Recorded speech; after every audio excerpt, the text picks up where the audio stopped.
9429. Outside of Topeka, 785-272-9429. Very simple, very easy. Just let us know your thoughts. Hit us up on our Fleming Place Wine and Spirits full lines. If you are listening, you can check us out up on YouTube. Go to Sports on 580 on YouTube. Very easy to get to. Head to our website, 580www.com as well. You can watch it, interact with us on this victory edition of Mic'd Up. We will give away another Royals 4-pack today, so be listening. When the Royals beat the Rays, we said yesterday on the show, if the Royals beat the Rays, we will give away tickets every time. Every time the Royals beat the Rays. So if they win today, we'll give away a pair on Monday. If they win on Friday, we'll give away a pair on Monday or Saturday. If they win on Sunday, we'll give away a pair on. So we could, Kyle, in theory, give away 3 4-packs if the Royals sweep the Rays. Just letting you know. And you're laughing right now. That's okay because we were laughing yesterday. The Royals were a minus 335 dog in yesterday's game. Real quick, just to give you a little update here. Today, the Kansas City Royals, as of right now, as they're back in action today, they are plus 220. Yesterday, they were plus 285. Today, the Rays are minus 270. Yesterday, the Rays were minus 380 at one point, which is insane. But that brings us to the game yesterday. It was the best Royals game of the year. Everything a part of it. They were down 2-0. Then they tied it up at 2-2. Then they were up 3-2, got a lead. Then they were down 5-3. Then they tied it up at 5-5, and then ended up taking the lead, and then won 6-5. So it was a fun, exciting day for the Kansas City Royals. That was great. Good boost, good win for morale. Mac Trero going back to Tampa gets the win. Great bulk day from Austin Cox. We're going to talk about Austin Cox here in just a little bit. So that was good. The bullpen trade pieces were excellent. That's right now maybe the main thing. We talk about player development. We talk about guys getting reps. But the fact that Aroldis Chapman and Scott Barlow both looked and pitched very well in yesterday's game down the stretch, you know, against a team like the Rays, who probably going to win the division.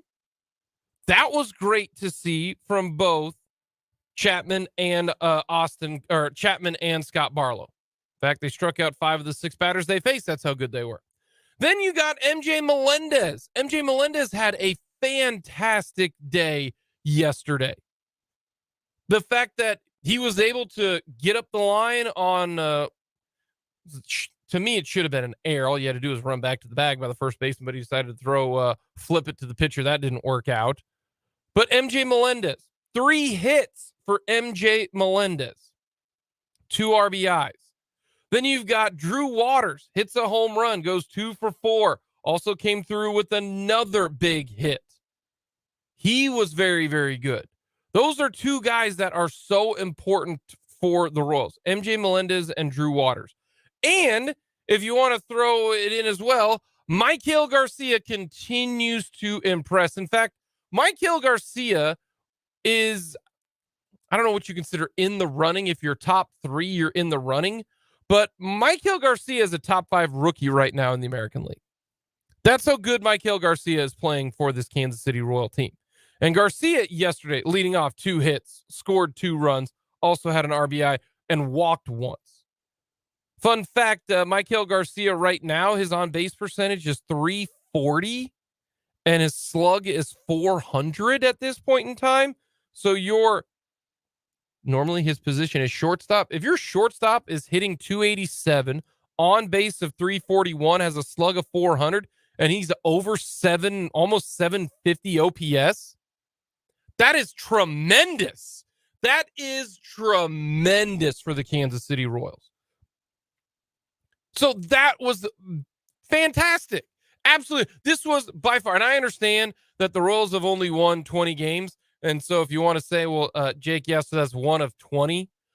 This was as good a win as you can have for the Royals. And hopefully this can boost some confidence. But with the guys who played so well today and so well last night, beg your pardon, that is how this team ends up in contention. Here would be, if you don't trade any of these guys, all of these guys are on your team next year, and you don't trade a single one of them. You have 7 guys on offense that the talent is there. The question is, can they do it? Bobby Witt Jr., we have seen that. Bobby, yesterday, not a great day. Did walk one time. Honestly, anytime he walks, that's a positive situation. But here are your 7 guys. If this is your lineup, right? Bobby Witt Jr., Vinny Pasquantino, Nick Pratto, MJ Melendez, Salvador Perez, Drew Waters, and Michael Garcia. That is 7 guys. If they have the talent. Waters was a top 50 prospect.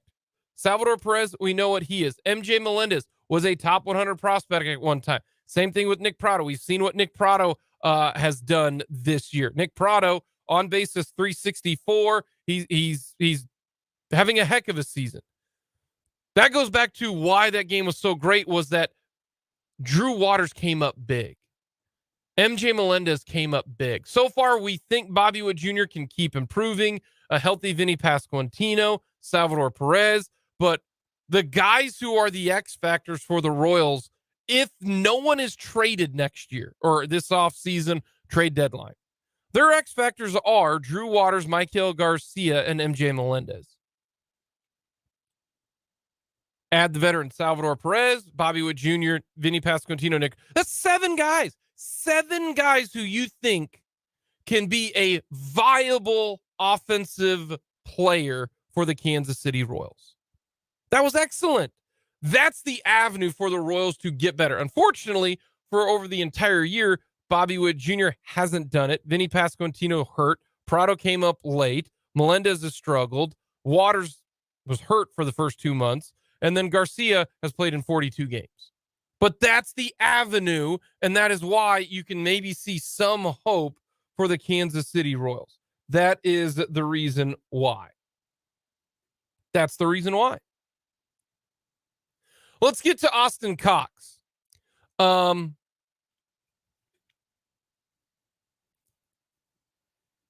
cannot wait to ask David Lesky this, because we're going to talk to Dave coming up at 1:30.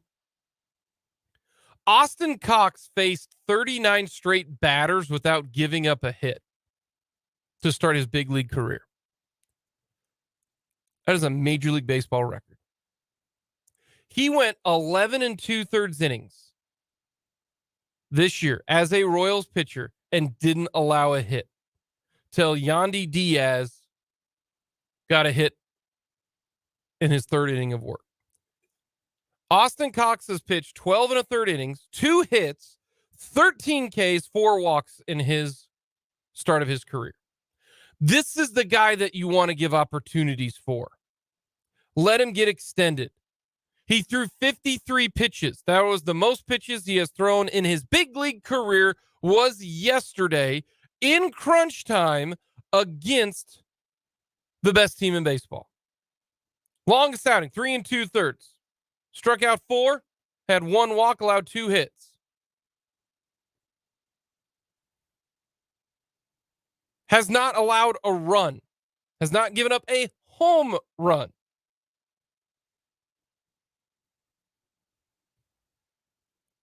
Give Austin Cox a chance.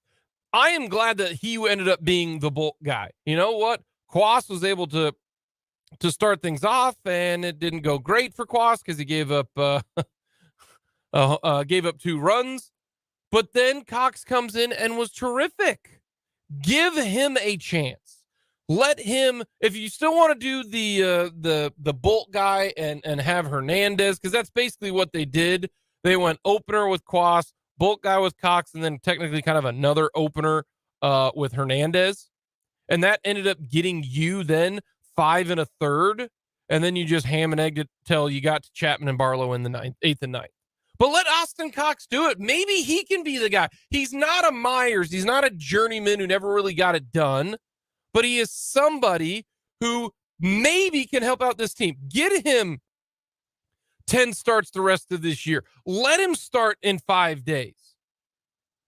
See what he can do. That's why that game yesterday, maybe this is the start of a confidence boost. This is the game that the Royals never won. Really have never won in the last 5 years.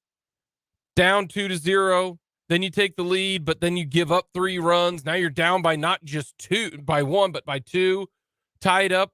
And you scored 3 runs in the 8th and 9th inning. And you were actually decent with runners in scoring position. 4 of 16. You had 16 attempts at scoring a run against the Tampa Bay Rays. Like that was an exciting game. It really, really was. So we'll be giving away Royals tickets. A lot to get to the rest of the day. We're going to try to track down Avery Johnson. Of course, the superstar incoming freshman for Kansas State. He's going to be at the Sharp Performance football camp coming up on Tuesday of next week here in Topeka. We're going to try to see if we can't run down Avery Johnson, Avery Johnson, Daniel Highshaw, Desmond Purnell, Topeka guy, Hayden Product, will be part of the counselors, if you will, at the camp. So we'll see if we can't run him down. So that'll be coming up today as well. Lots to get to. We'll talk NBA draft last night. Did you stay up for the NBA draft? Did you stay up for all of it? I did. I stayed up through the whole thing. You're absolutely nuts. I definitely didn't, the way that was going. We're going to get to some NBA draft. We'll hear from Nae'Quan Tomlin, and we'll talk with Hunter Dickinson. All of that coming up on a Victory Friday. Still can't believe the Royals won. It is happy times here on Mic'd Up.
The NBA draft was last night, and I think it's still going, actually. Let me turn on the TV real quick. Holy Moses, that thing was going at a snail's pace. You thought the NFL draft was bad. Oh, my goodness. I watched the draft, and I wanted to see where Grady Dick was going to go. I mean, he's a Kansas native, started out a collegiate, then went to the Sunrise Prep, of course, KU. Wanted to see where Grady Dick was. Ends up in Toronto. Good fit. They need shooters in Toronto. They can't shoot it. So I like that. I thought that was great. What are we thinking about his Wizard of Oz sequence suit? What are we going with there? He's a fun guy. Everybody tells you he's a little quirky, a little fun. Likes to have a good time. Doesn't take life too seriously, right? So when he wore that, I'm not surprised. To each their own.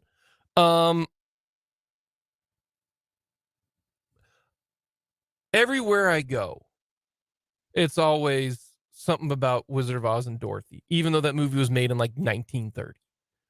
So when he wore that, I was like, you're not helping out at all the whole like Wizard of Oz and I don't think you're in Kansas anymore. Like, what I'm talking about?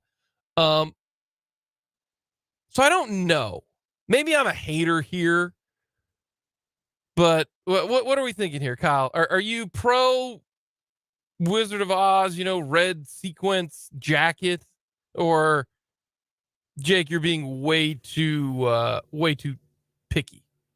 I was glad he kind of leaned into the silliness of it. I think it fits him. It certainly got a lot of attention on Twitter and like social media, and it was either all good you and liked it or you hated it. Apparently, I'm in the middle. I think with his attitude, it was good. He was just kind of having fun with it. He wasn't taking it too seriously, so it was good.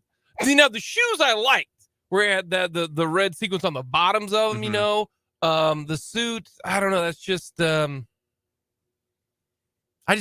I like the suit. I think it's cool. Like if he wore a blue suit, it would be better. But the whole like Wizard of Oz, I can't tell you how many times I go somewhere and they see my ID and they're like, "Oh, you're not in Kansas anymore," and I just want to throw something at them. This is not going to help. I am happy for him. I really, really am. And then I was like, I'm not staying up for this, so I went to bed. I said, Jalen Wilson, Keontae Johnson, Marquise Noel, I hope you get drafted. And I'll find out in the morning. And it was a good call because they did not get drafted until 11:50 in the evening, and they went back to back. Were you surprised that Keontae went before Jalen? You're more of an NBA guy than I am. You're an NBA. You like the NBA. Your team is the Suns. Why? First of all, just happens. Okay, just happens that way. All right. I was hoping they would get one of Keontae or Jalen. They went literally the two picks right before them, but I can't say I'm surprised. The second round's just so much of a crapshoot anyway. It's all just random. So they end up Oklahoma City takes Keontae Johnson, and then Brooklyn drafted Jalen Wilson. So that is the at least the locals, and then Marquise Noel did not get signed, which is not drafted. Let me rephrase that. He did not get drafted, but he did agree to a two-way contract with the Raptors. So you've got Marquise Noel and Grady Dick heading to the Raptors. Keontae Johnson, Oklahoma City, and Jalen Wilson to Brooklyn. Fred VanVleet going to come back to the Raptors, because if he comes back to the Raptors, tough for Marquise Noel to make the NBA team, I think. But if Fred VanVleet, who is a free agent, does not go to the Raptors, then it gets a little interesting. It really, really does. They have to bring Fred VanVleet back, though. They have literally no other talent at the guard spot. But good for Marquise Noel signing a two-way deal. Hopefully Keontae Johnson and Wilson can do well. There's really not a pick that I was just like, oh man, that's a great pick yesterday. Really, really isn't. So we'll have to wait and see. Coming up next, we're going to hear from Nae'Quan Tomlin and Hunter Dickinson. They both showed up to Brett Ballard's basketball camp at Washburn. We'll hear from them over the summer here, coming up on Mic'd Up.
run down Hunter Dickinson and Nae'Quan Tomlin at the Washburn basketball camp. Brett Ballard and the Washburn Ichabod's put on a camp at Lee Arena. It was the all-day camp. They had Hunter Dickinson, Kevin McCullough, Nae'Quan Tomlin, and Cam Carter stop by on Thursday. So I had a chance to talk with Tomlin and Dickinson, and I will say this. Hunter Dickinson is absurdly tall. I'm a tall guy. I'm 6'4" and a half-ish. So I'm not short, right? My whole family's tall. You know, my dad's 6'6", brother 6'5". Like, we're tall people. So when someone walks by who is taller than me, it's, you know, okay, you know, I'm around other tall people, right? And then Hunter Dickinson walks by and you go, damn, tall.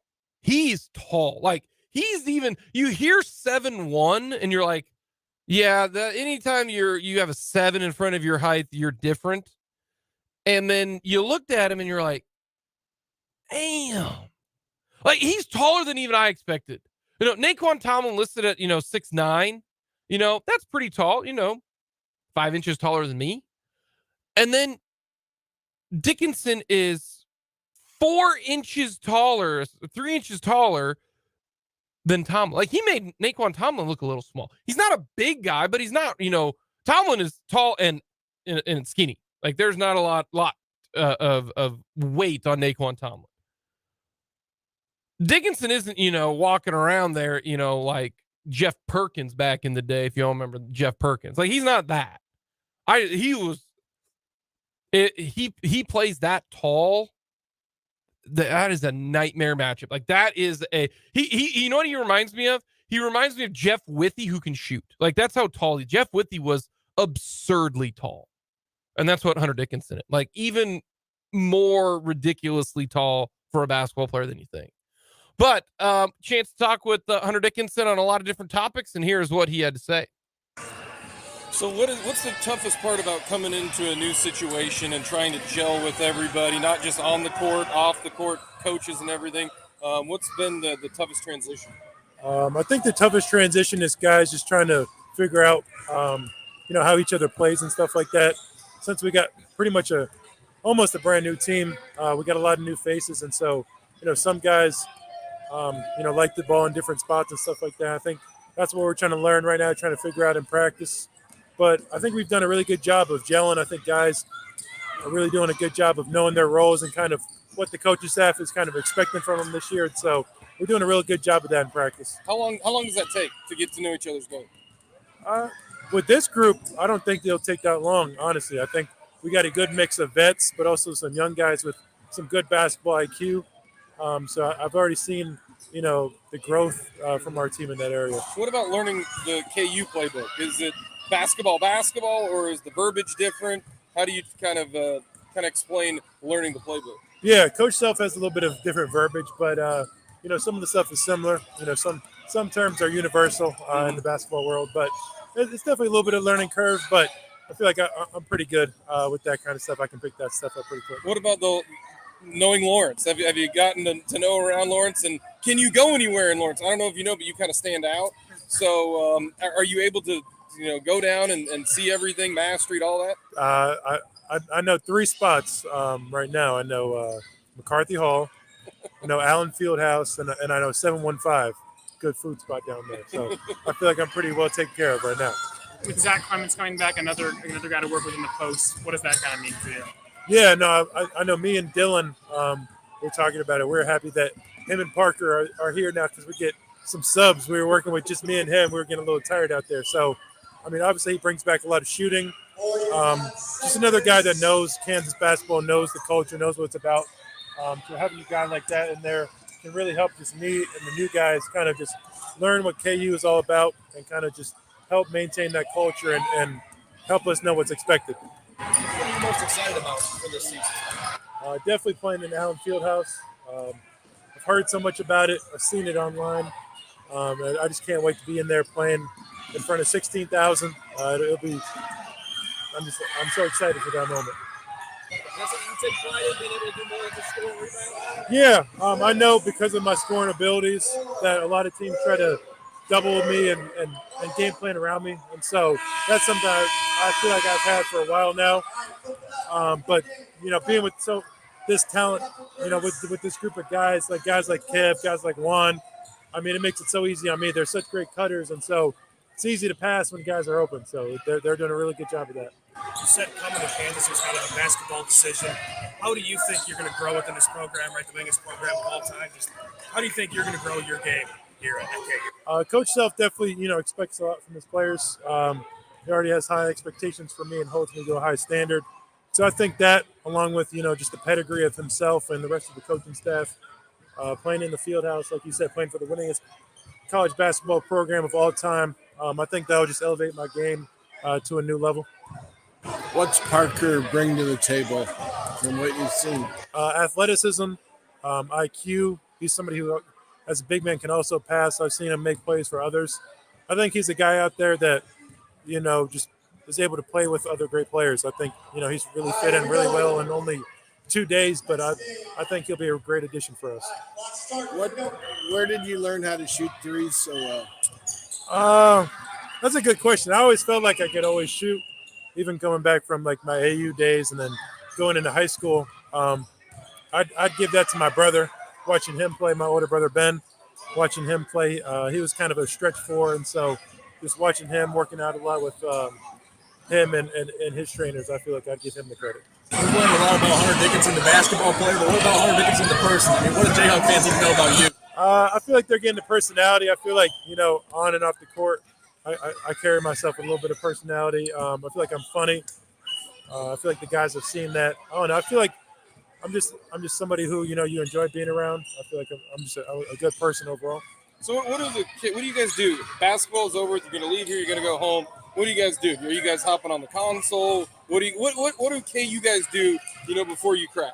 Yeah, definitely a lot of it's centered around food. A lot of us, because some of us don't have cars, we got a carpool and stuff like that, but definitely some gaming. Me and my roommate Jenk been on the Fall Guys a lot. We're trying to get our first win in that still that unfortunately, hope maybe tonight might be the night. But some console, me, Kev, Nick, some of the managers were hanging out on the patio last night, just chilling, hanging out, talking. But yeah, just a lot of hanging out in McCarthy, in the living rooms and stuff like that. It's crazy because we all are pretty new. Like, I've never played with or really spoken to anybody on this team, but it feels like we're all really close in such a short period of time. And I think that's super unique for a scenario like this, where it can be like a lot of guys really don't know each other, but everybody's done a really good job opening up, kind of giving them the teammates, their own personalities and stuff like that. So I feel like, we're already a pretty close group, but obviously with a trip like Puerto Rico coming up, that's only going to make us closer. So who's the best on the specific game? Who's the best? I'm pretty biased when it comes to that. I feel like my repertoire is pretty wide with the games. Jank is a really good FIFA player. He was giving El Marco some work. But when it comes to like shooting games like Rainbow Six Siege, Call of Duty, that's me. KJ was good on Fall Guys, actually. KJ Adams. Me and him were playing. He was holding his own out there against me. So, Do you enjoy being here today at Washburn? Yeah, no, it's fun coming out here in the community and just seeing basketball in a different light. When you're out there playing, especially college basketball, it's always so serious. And then you come to a place like this where it's more just a fun atmosphere, playing, talking to the kids and stuff like that. Kind of having them see you for the first time is real cool. It's something that I appreciate. So that is what Hunter Dickinson had to say. All right, Kyle, you're more plugged into the gaming world than I am. What is Rainbow Six? Is that kind of like a Call of Duty game? Just what is that? It's kind of like a 5 versus 5 like objective game, like plant a bomb, bomb's got to explode. It's a shooting game, like first person shooter. Yeah. Okay. I know Call of Duty. He said Fall Guys or something like that. What is that? I don't even know what that is. It's like a mini game. I was really surprised by that answer, because that was kind of popular like three or 4 years ago when it first came out. It's kind of like what's the name of that game? Fall Guys. Fall Guys. It's like a child's, like, not child. It's like for based around like younger kids and stuff, Okay. like a mini game kind of competition. Alrighty. I know Call of Duty. I know FIFA, 2K, all of that. Fortnite. Nobody does that anymore now. That's like not a game anymore. Not that I know of. It is, but it's over. Okay, so Call of Duty just has the yearly renewal, if you. Halo not a thing anymore. Not as big, no. Okay. All right. I don't know anymore. I don't know. Yeah, just not about that life. That's just how it works. All righty. Nae'Quan Tomlin, the power forward for Kansas State, had a chance to speak with Tomlin. Here's Nae'Quan at Brett Ballard's Washburn basketball camp. All right, first question I've got for you. Cam just kind of spilled the beans that you're the one who started the little baby intro, before the game. Are you going to take credit for that you were the one who started, that song, and then it took over the world? So are we going to continue with that song, or are we doing something new? Not sure. I don't know if I can spill the beans on that one. If we're going to do the same song, we might switch it up, but yeah, I'm definitely going to take credit for it. So you're going to take credit for it. Did you think that is something so simple and so small would turn into such a big deal? Never thought that. So like originally, Coach Sang brought in the clap. Like okay. that's his thing that he told us to do, and then like we just switched up certain songs and see what certain songs kind of like stuck with us, and we did different songs in the past. Like that was a song that they just happened to record and they just went viral. What feedback that you got through that NBA process as far as where you want to work on your game? Pretty much just just trying to get better at just tighten up my craft, get better at shooting, having more of a consistent jump shot, try to get bigger and stuff like that and stronger. And obviously with Keontae and Marquise in the draft pool coming up on Thursday, how proud are you of them and just to be able to hopefully hear their names called on Thursday? Oh, most definitely. Very proud and very excited to see, 'cause usually I don't really watch the draft, but because of my teammates, and I definitely feel like that they will get drafted, I definitely going to be watching that game and support them all the way. What's the difference, vibes-wise? What's the difference basketball-wise without Marquise and Keontae there? Right now, I wouldn't be able to speak on that right now because we just started getting our workouts and stuff like that. But our team's gonna be really good this year, for sure, most definitely. Even just going to show up to workouts, they're not there. Are you being a little bit more of a leader? How is the team kind of molding to someone taking over that leadership role? I feel like with the group of guys that we have returning and them seeing how far that we made it in the tournament, I feel like guys want to do that again. So definitely me coming back, I have to, have more of a leader role, but definitely even the guys that sophomores and juniors, they're even stepping up and being leaders as well to the younger guys and stuff like that. How would you describe Tyler's game? What makes his game so good? Tyler's a very good player. He's a bucket. I'm not gonna lie. He can literally, to me, he's 3-level scorer. He can shoot it really well, get to the basket. He's very crafty and he can play make. What about Arthur? Arthur, very big guard, very strong, can handle it, can shoot it, very athletic. I feel like we're definitely going to be good this year. Talk to us about Jarrell Colbert. I know he redshirted last year, but you guys were going at it every day in practice, right? How much do you guys push each other, and do you think he could have a good year this year? Oh, I most definitely think that Jarrell Colbert can have a good year, especially him sitting out and, just watching and getting better every day. I definitely think he's going to have a really good year this year. What should people look out for most with this team? I know it's a small sample size, but from what you've seen, what should people look out for? Definitely us coming back and being more tougher, more aggressive on rebounds. That's something that we've been working on. But you're just gonna be a real well-coached team. When it comes to Coach Tang, we asked Cam this. Give me something that I don't know about Coach Jerome Tang. Something that you don't know. Because we know a little bit here and there just talking to him, about his personality. Cam says he can't cook, and he was very strong about that. We know he loves movies. Give me something that we might not know. Let's see. So we just went over to Coach Tang's house not too long ago, and he had this grill that he said he built himself. So I don't know if I could trust that grill. I don't know if I could trust that grill though. Yeah, I don't know about that, but yeah, I think he's an engineer or Is he like an old guy who's got young swag, kind of that type of thing? Because he's not young, Do you guys keep him young? And how would you kind of describe Coach Tang? Because he's kind of hip for an older guy. Yeah. Coach Tang's hip. Coach Tang is hip. Yeah, he's hip. Like, we be playing our little games in the locker room and stuff like that, and he be in tune. He be in tune. He be in tune with the families. Yeah, so he ain't over the hill then? Nah. He's not over there. Anything else we should know about your game or your team ahead of this season? I feel like you should just expect, especially from like the returners, just like a lot of growth from like all of us, like all around. Like everybody's been getting better all around, and then like just unlocking new things into their games. That's gonna help us win. Last one for me. You feel like people are sleeping on you guys? I feel like everyone's complaining about not getting enough out of the portal or anything. Nobody's talking about the guys y'all are bringing back.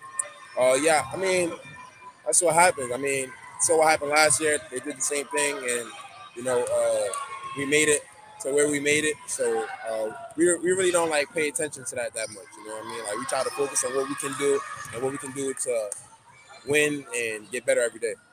What did you guys take away from the tournament, right? Obviously, the Elite Eight. What did you guys take away from that experience? I mean, what has Coach Tang said throughout that process as a learning experience? I mean, just like it was definitely a really good experience for all of us. Like some people dreamed of it, but I feel like a takeaway is just like never let somebody, like outplay us and out tough us. You know what I'm saying? Like that would definitely help carry over us throughout the season and like the postseason and stuff like that. Like I feel like that right there, like that just gave us the toughness, and then adding in the new guys, we're gonna put that on them so they can bring that as well. Last thing I got for you, basketball's done with for the day. You're with your the team. What are you guys doing? What's the thing that the K-State players are doing in their downtime? We go to the movies a lot. Like we just went and saw The Flash. Last week we saw we saw some like horror movie. But like we do, like we go out a lot, spend time, get some team bonding, with the freshmen and the transfers. So that's what we pretty much do a lot of time. Go out to eat a lot, different restaurants. So that's what we do. So that is what Nae'Quan Tomlin had to say. Thing that jumped out me there, Tyler Perry, the transfer from North Texas. When another basketball player describes a teammate or another basketball player on another team and he says he's a bucket, that means he just puts the ball in the hoop. Like if someone would say Steph Curry, what is Steph Curry? You say phenomenal shooter. Like Grady Dick, what's Grady Dick? Phenomenal shooter, right? If you'd say Andrew Wiggins, for example, another KU guy, great athlete. Okay. If someone says you're a bucket, that means you can do so many different things to put the ball in the hoop. That is almost as high a praise as you can give another teammate or another competitor on another team if they're a bucket. So that really excites me about what Perry's going to bring to the table for Kansas State. Coming up, we got a lot more to get to. We're going to talk with David Lesky on All Things Royals here on Mic'd Up.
the Rays.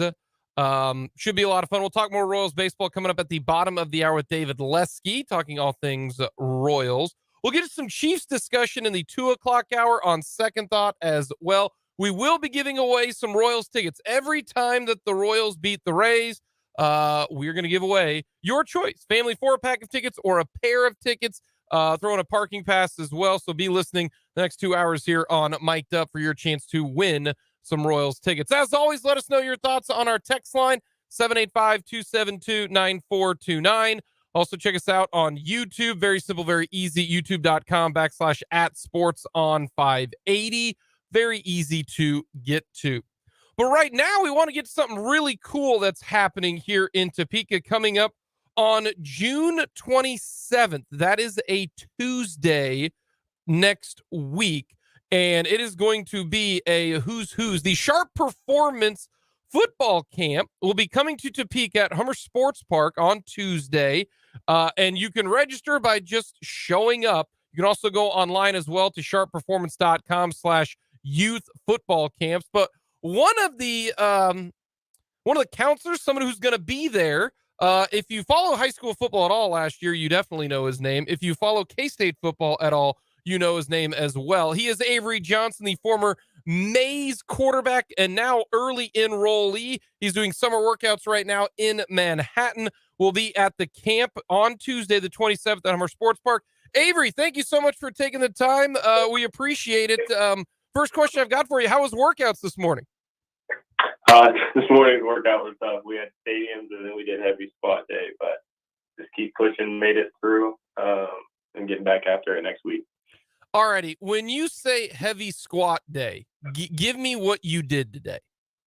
So they like to call our Fridays RIP leg day. So we had eccentric squat, which is pretty much like a backwards countdown, and you squat pretty heavy weight, but you have to go down at a slow pace, hold it at the bottom for a couple counts, and come back up. So we did that 5x5, and then we pair all our squat days. We bench on our squat days, and we do, we either have lunges or some type of split squat.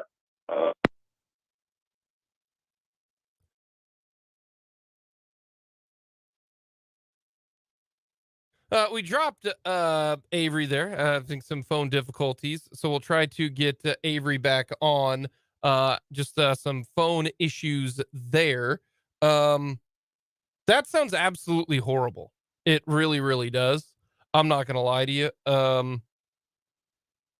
That's the one thing that I hated the most about working out was squats. I absolutely couldn't stand squats. I think squats are terrible. I will never, ever do another squat in my entire life. That was one of the things that I can say was not fun. So the fact that you have to do it like that is absolutely brutal. So hopefully we can get Avery back on to talk a little K-State with us here on Mic'd Up. So we'll get to a little bit of him enrolling early, a little bit more about the camp. Very easy to get to again. Go to sharpperformance.com/youth football camps. Very simple, very easy. It is at 9 a.m. And the individuals who are going to be there for Kansas State, Avery Johnson and Desmond Purnell. Everybody remembers Desmond Purnell. If you ever watched a Hayden game over the last couple of years, Desmond Purnell, terrific safety for Kansas State, will be playing a lot more this upcoming year, along with some KU guys, Luke Grimm, Daniel Highshaw, as well as Mason Fairchild. Really cool deal coming up on June 27th for the camp here in Topeka.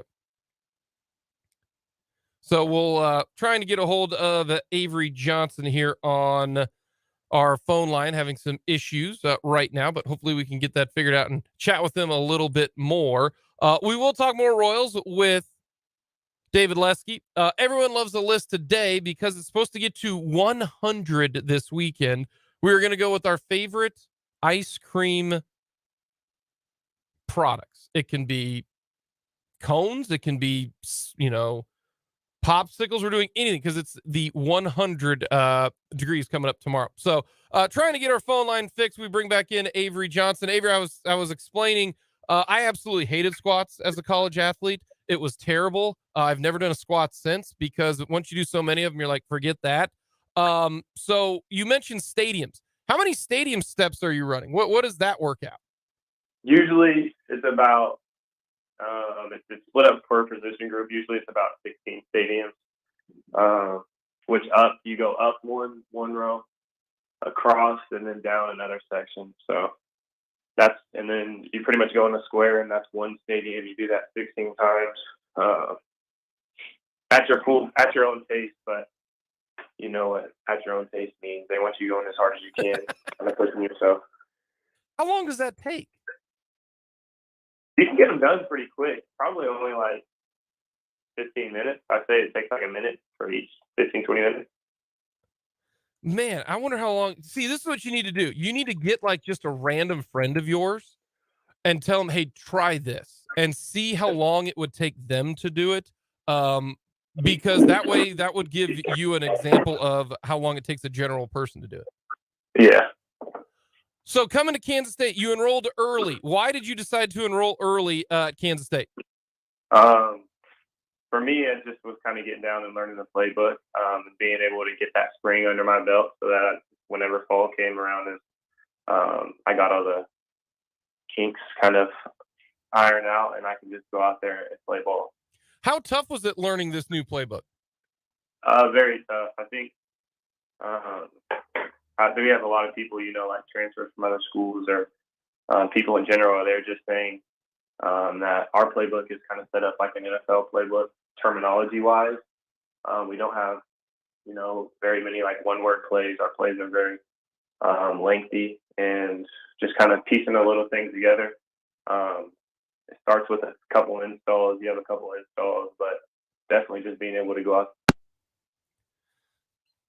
Our phone dropped again, having some technical difficulties here with Avery Johnson. I don't know why. We thought we got this figured out, but we will try to get this ironed out. Talking with Avery Johnson, the incoming freshman for the Kansas State Wildcats, coming from Mays High School, and the Eagles lost in the state championship game. So we'll try one more time to get back with Avery Johnson here on this edition of Mic'd Up.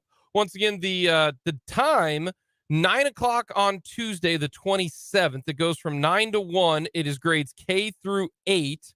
As you can check out, go to sharp-performance.com/youth FB camps. If you're going to go, it's very simple. Just Google sharpperformance.com. You can find it. You can sign up, but they will be taking walk-ups as well all the way until 9 o'clock. There at Hummer Sports Park for the camp that is going to be going on June 27th, 9 a.m. to 1 p.m., grades K through 8, if you want to check out the sharpperformance.com youth camp. Avery, apologize. I don't know what is going on with our phones, but just a few more questions we got for you. When you got there here in the in the spring semester, you got spring ball going on. I'm always interested to know, did you have that welcome to college football moment where you just thought to yourself, yeah, this is a completely different situation when you stepped on campus?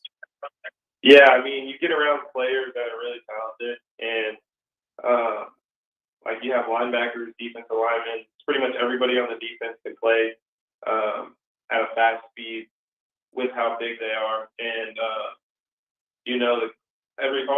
our defensive coaches are really smart here at Kansas State. I'm sure they are across the country. So whenever the defense does what the coaches are asking them, it makes it really hard for an offense to do what they're trying to do. But I would really say have my welcome to college moment yet, aside from the fact that, the game's set up, everything's a little bit faster, and all the players are smarter and faster, and everybody's just trying to work to get on that field on Saturday.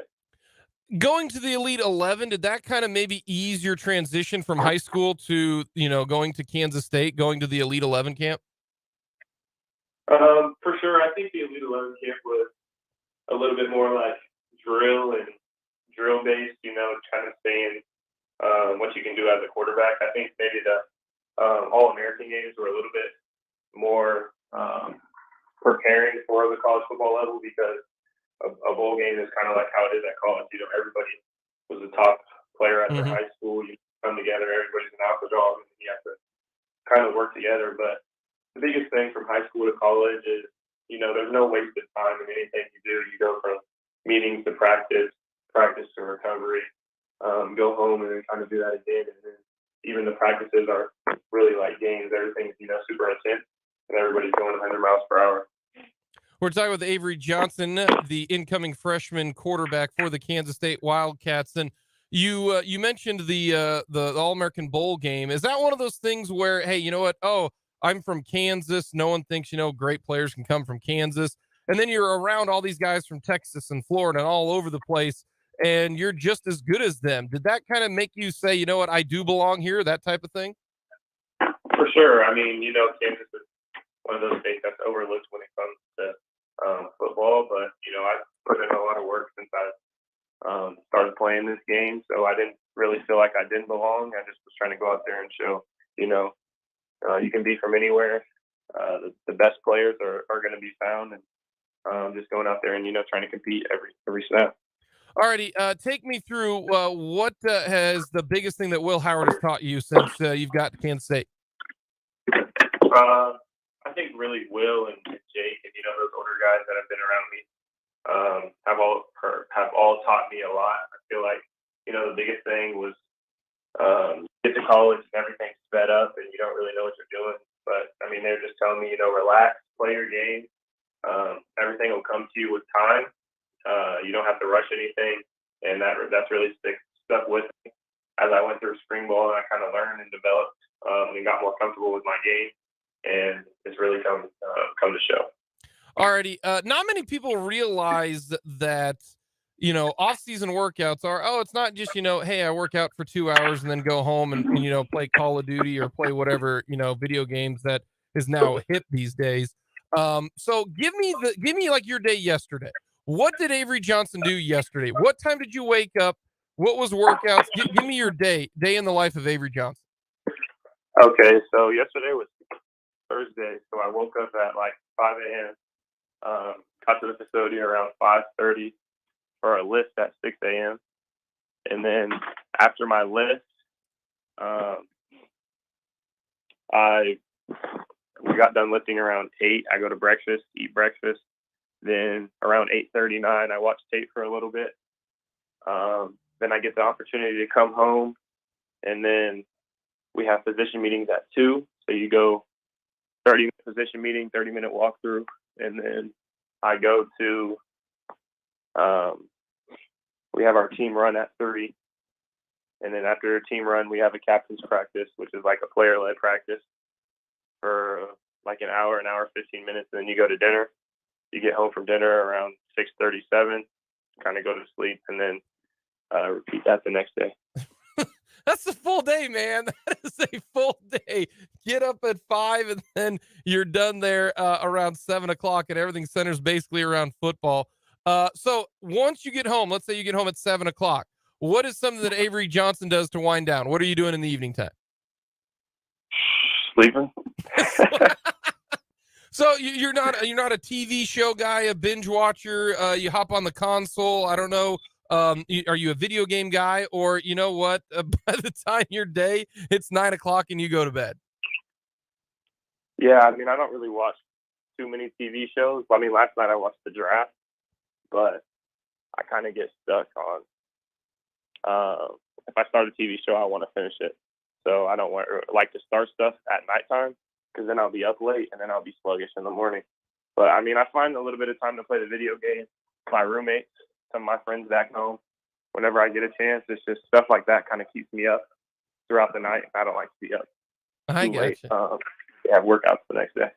Well, I can tell you this, excited for Kansas State this upcoming year. And last question I've got for you, very simple. Why decide to help out with the Sharp Performance Camp coming up on Tuesday? You and your teammate, he's a Topeka native, went to Hayden, Desmond Purnell. Why decide to come over here and help out this camp? I feel like, you know, growing up, I went to a couple of Jake Sharp's camps, and he's definitely helped. You know, I did interviews at his camps. He helped with some of my exposure. So being able to give back to him for what he's done for me was definitely something I wanted to be a part of. Well, Avery, we appreciate the time. Hopefully we can swing on by Tuesday and see you. Thank you so much for letting us have a little bit of your time. We appreciate it. Well, if you got running workouts and position meetings here this afternoon, best of luck, and try to get as much sleep as you can. Thank you. That is Avery Johnson from Kansas State, the incoming freshman. That is a day, man. 5 a.m. he wakes up, gets to the facility at 5:30, lifts from 6 to 8, then has breakfast, then does go home around 9:30, comes back for position meetings at 1, then you've got the team run at 3, then you have your coach led practice because you can't have the coaches there. It's all leadership seniors driven. And then that goes probably till 5.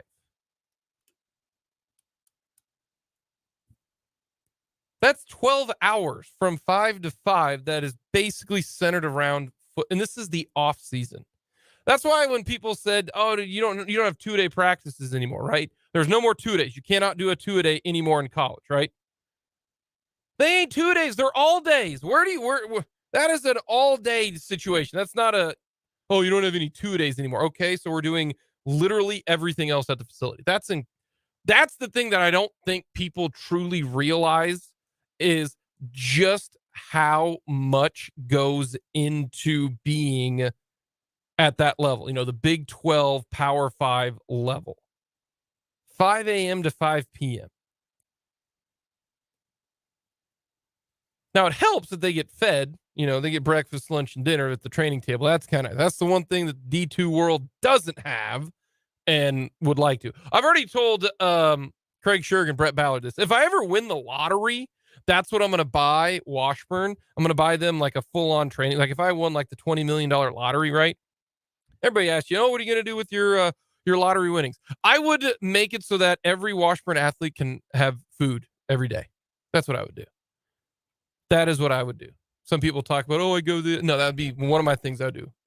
Give back to Washburn, and that's what I would do. So great stuff there from Avery Johnson. Coming up next, everyone loves the list, ice cream edition.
It is a Victory Friday, something that we definitely didn't think would occur today. Royals getting a win last night, 6-5. We've got Royals baseball coming up tonight, 5 o'clock pregame coverage, 5:40 first pitch down in Tampa. We'll give away a family 4-pack of Royals tickets coming up in the 2 o'clock hour, so be listening. And right now, we're going to talk all things Royals baseball with David Lesky on our Fleming Place Wine and Spirits phone lines. You can follow David on Twitter, DB_Lesky. You can also check out his terrific website newsletter, Inside the Crown. Go to Google, just type in Inside the Crown. It is so simple. It is so easy if you want to keep up to date on the Royals. All right, Dave, my first question is, before the game yesterday, what were the odds that you were going to give the Royals to win the game? Well, okay, so the real odds, I think, were like plus 365. Is that right? It was minus 360 for the Rays, correct? Okay, yeah, that's what I saw. Okay. I would have probably put plus, I don't know, 27 million for the Royals. Like, in normal baseball team, these games happen. I mean, you win baseball. I struggle betting on baseball because weird things happen every single day. The aggregate, yeah. In the end, the good teams end up winning more games than the bad teams, all that. But day to day, it's weird. The Royals aren't weird; they just lose. So it's you got their ace on the mound against an opener, and probably.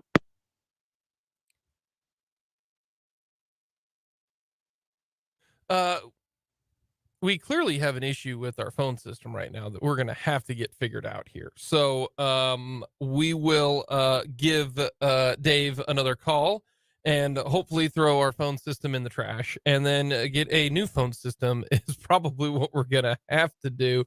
So, but we're going to get Dave back on the line, chat with him to figure out why this Royals offense seems to be working. So that is what we will do here once we get David Lesky back on the phone. Once again, the lineup will be out here in about 30 minutes. We'll recap that coming up in the 2 o'clock hour. Also have another edition of On Second Thought, and we will talk a little Chiefs when it comes to the biggest hole for the Kansas City Chiefs right now, and also in the entire NFL. So we will get to that coming up in the 2 o'clock hour as we're talking Royals baseball with David Lesky. Again, it is a fantastic newsletter and website. Very simple and easy. Just Google Inside the Crown and you can get so much great detailed breakdown of the Kansas City Royals. All right, Dave, before we lost you there, talking about the Royals and their comeback, if you will, what was the biggest shocker part of that game? Was it coming back after they were down 5-3 and then leading it? Where were you most surprised? Because this is a game that normally doesn't happen for the Royals. Not only do they lose, but if they get the lead, they don't retake the lead after losing it. Right. Yeah. I mean, this team doesn't quit. Okay. Of all their negative qualities, they keep at it. I don't think anybody can argue with that. And you can say it's a moral victory, whatever, but they don't quit. That said, down 2-0, they tie it, and they go up 3-2, and they immediately give up the lead. That's usually the time when teams, not just a bad team, are like, all right, this is not our day. And then they just got back after it, and they came back. So that was the surprising part. I think more surprising than anything was how sloppy the Rays looked. I don't know if you thought that too, but for the best team in baseball record-wise, they made some dumb plays. I mean, Rosarena, the base running error in the first. I don't know if it was his fault on the Blanco triple in the third, I think it was, but he let that one get past him. Yandy Diaz and the weird decision to flip that ball in the ninth inning, like all those things just kind of like really sloppy. And I don't know if that was, hey, we're the best team in baseball. They are the second worst team in baseball. We can play our, D- game and and still get a win. I don't know, or maybe it's just a bad night, or maybe they're just sloppy and really, really talented to overcome it. But that was really surprising to me too. Austin Cox, does he deserve to get a long look? Do they need to lengthen him or just keep doing what they're doing? And hopefully he can get to 65 pitches, and then he can get to, 75 pitches, then he can get to 85 pitches. See what Austin Cox can do, because that's what I get from what he's done at least in 12 innings this year. I think the better question is, where does he finish in the Cy Young vote? And the answer is first. No, he needs this. He's proven it's time to give him a shot. I don't know if it's going to work. Honestly, I don't think it's going to work. But at this point, what are you doing? What else are you doing? He has absolutely earned that opportunity to get stretched out a little more. I didn't realize. I was a little bit surprised that he threw 92 pitches as recently as May 31st. So I don't necessarily think it would take that long to stretch him out. I think I'm okay with using an opener with him. Who cares about the label, right? If he throws 5 or 6 innings, I don't care if it's the 2nd to the 7th or the 1st to the 6th or the 4th through the 9th or whatever. I don't care. I just want to see him get an opportunity to throw multiple innings more and see if they've got something. I think that the stuff doesn't look elite, but I mean, I had a little bit of a tongue-in-cheek comparison in today's newsletter, but he outpitched Shane McClanahan in the same number of innings. Like you can't do that without having some talent. You can't. I'm not going to go out there and outpitch Shane McClanahan, right? So I think he deserves that opportunity. I think you can probably go maybe 15 pitches more. 15 to 20 is generally the kind of assumed idea, which means he can get to 95 pitches within 2 or 3 starts, or 2 or 3 appearances, I guess, depending on how they use him. But yeah, he deserves that opportunity. The Royals pitching is in the same spot it was a month ago, but it feels like there's actual depth there now. They don't necessarily have to be running out a bullpen game with Mike Myers as the bulk pitcher, and they're not. Obviously, they DFA'd him, but they've got Anthony Veneziano in AAA now, Alec Marsh, Jonathan Bolin. They're all in AAA. Ryan Yarborough's on a rehab assignment. I think Brad Keller will be starting one soon enough. You can argue that it's quality depth, but there's at least depth now, and this gives them an opportunity that they haven't had in the past to say, you know what, Brady Singer, you don't deserve to be in the rotation. You are a reliever or a AAA pitcher, and we're going to go with Austin Cox or Veneziano or Marsh or whoever it might be. And so I think that's a position they weren't in a month ago because they didn't have anybody who could make that start. They just truly didn't. They were in a spot where you can't go away from Jordan Lyles. You can't go away from Brady Singer because who else? And now at least there's options. So I'll be curious to see how they handle all this. We're talking with David Lesky here on the Fleming Place Wine and Spirits phone lines, talking all things Royals baseball. Yesterday I said it was the best game for the Royals all season long, and I know there's only been 20 wins, but considering Austin Cox is a young guy, pitched very, very well, and then the 3 guys at the plate are probably the 3 most important guys on this team when it comes to development, because if MJ Melendez can get things going, if Drew Waters can get things going, and Michael Garcia can, that now turns your lineup a lot longer, 7 guys deep, in my opinion. Do you think that this can be the start of something? Have you seen anything in MJ Melendez here as of late? Same thing with Waters, and it kind of looks like Garcia might be able to stay consistent. At least he's done it now for over 40-some games. Yeah, with Garcia, I'm a lot higher on him now than I was before, and I was high on him before. Just a good player. He hits the ball hard. He plays great defense. I mean, there is in runs. There's an awful lot to like about Michael Garcia. I think he is a big league piece. I'm not sure if he's a star, but I'm also not sure he's not. And I was pretty sure he wasn't a month ago. So that's a change. I don't think he is, but I'm not positive he's not anymore. Waters and Melendez are interesting because up until yesterday, Drew Waters looked horrible. And that's not entirely true. I hesitated to say anything because, boy, when you say anything positive about the Royals these days, you get attacked. It's like you're the dumbest person on earth. He was swinging. He was still missing a lot, and there's swinging and missing his game. And when he's going good, he will swing and miss. That's part of his game. But he was hitting the ball hard when he was making contact for a couple of games, and so he thought I kind of thought, oh, maybe there's something, but then he goes and has a terrible at bat. Well, okay, there's nothing. But then he had a nice game yesterday. I mean, he did a really nice job. The home run, obviously, I thought it was interesting. He had, as a lefty, actually both either side, he's never homered on a pitch on a fastball in the inner third before. He had never had an extra base hit before, and then he homered on that pitch. Not a small sample, but still. So that was nice to see. The single in the eighth was a good piece of hitting that I don't think would have happened a week ago. I think Drew Waters is streaky, and positively for the Royals, maybe he's starting a good streak. So we'll see how that goes. Good timing for him too, with Kyle Isbell probably coming back. I would not be surprised if he's back on Monday. So they're important. MJ Melendez, I don't know. Every so often, you look up and you go, oh, it seems like he's been taking more walks and hitting the ball hard. And you look at the stats, and he's hitting .232 with a .347 slugging percentage over his last 15 games. Mm-hmm. Even when it seems like maybe things aren't turning around for him. So I don't know. Good game for him.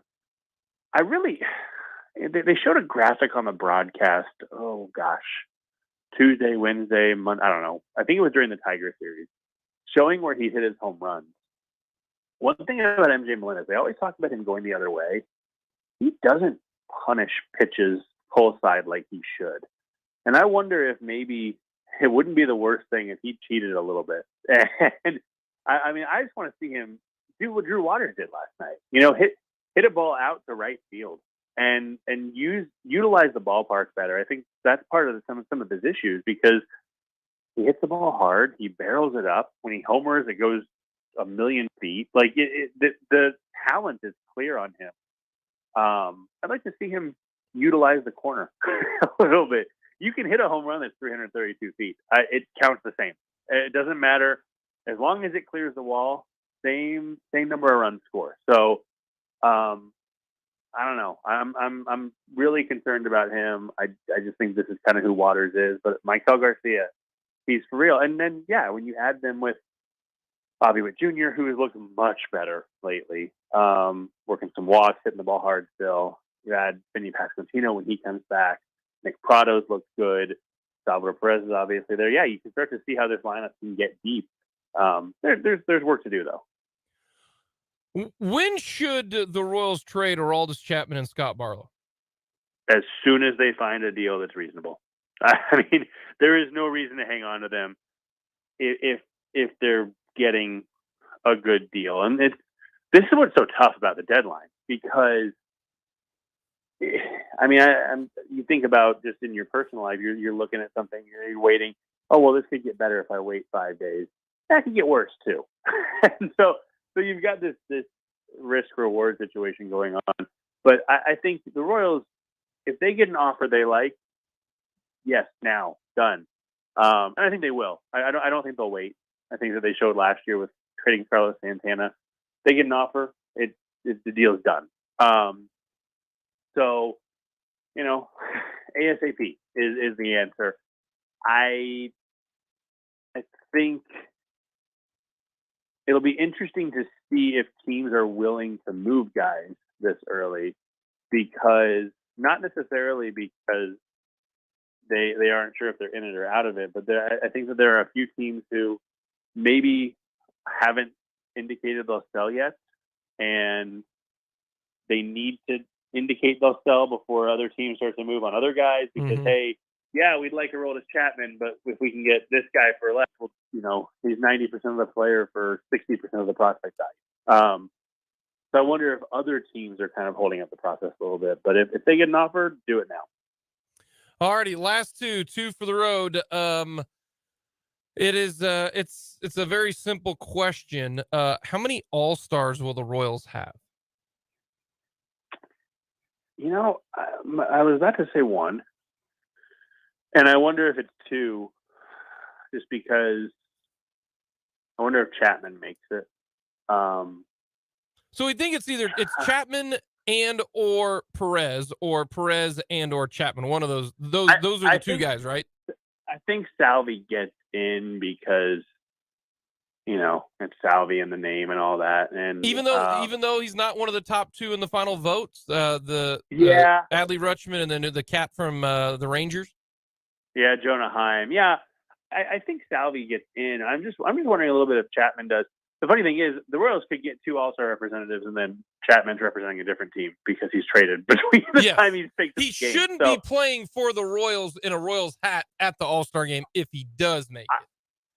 I will say that if he does make it, if I'm Matt Quatraro and JJ Piccolo and he hasn't been traded yet, I am adamantly telling Dusty Baker, do not put him in the game. Okay, so you got 2 if Chapman does end up being on the Royals. All right, last question I've got for you. We do this every single Tuesday. It's called Odds Makers, and I ask the same question to Fulton every single week. It is, what is the percentage the Royals lose 100 games? Well, it has been it's been a wild situation for Fulton. Early on in the year, he was at 5%, 4%. And then, of course, the last 2 weeks, he's not here today. Fulton's on vacation today. And these last 2 weeks have been rough on Fulton. Real bad. That 10-game losing streak, rough on my guy. He said 95%. And I said, okay. I'll ask Wait, on you. Tuesday, he said 95%. On Tuesday, he said 95%. Yes. So the Royals at that point were 19 and what are they now? 50. They're 21 and 54, right? 21 and 50. Yes, that's what they are. Yes, correct. So they were 19 and 53. 53. Yeah. And he said there was a 5% chance they were going to go 44 and 46 the rest of the way. Fulton is not one for absolutes. He always likes to leave the door open a little bit. So I believe he said that's if, God rains down on the Royals and gives them a good fortune. Okay. Here's the only way the Royals don't lose 100 games this year. It's if they have like 31 rainouts that don't get made up. Like that's true divine intervention. It's not. Okay. I know I don't have a lot of time. I think that they are. There's this weird juxtaposition. They are a truly horrendous team, but I don't think they have truly horrendous talent. And so, I think that the final record is going to be ugly, and it's going to be triple-digit losses and all that. They're on pace for, I think, 117 after last night's win. I don't think they're going to lose 117. I think they're probably going to set a franchise record, which is 106. So I think they'll probably lose 107 or 108, something like that. It will, by comparison, I think they'll look pretty good when it's all said and done, but I don't see how they avoid 100 losses other than just a flood that, like I said, knocks out 3 weeks worth of games and they don't make it up. So I have to get you on record. What is your percentage?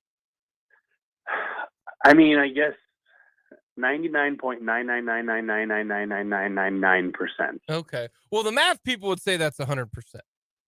They would. I would look, if you tell me I need a number without a decimal, it's 100%. 100%.